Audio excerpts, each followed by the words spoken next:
Кудайдын чакырыгы 29 май.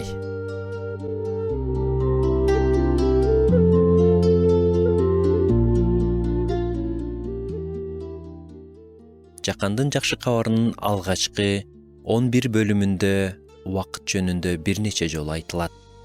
Иса өз энесине жана бир туугандарына анын убактысы али келе элек экенин айтат. Ага каршы чыккан эл ага зыян келтире алган эмес. Анткени анын сааты али келе элек болчу. Аны падыша кылып жарыялагысы келгенде ал кетип калат.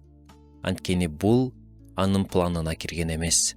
Кармалып кеткенге чейин эле ал өз өмүрүн адамдарды куткаруу үчүн берерин ачык айткан.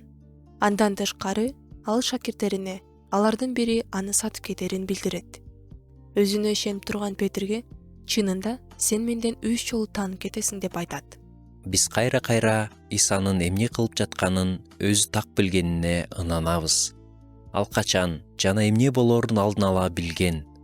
Кудайлык план бар эле. Бир күн келди.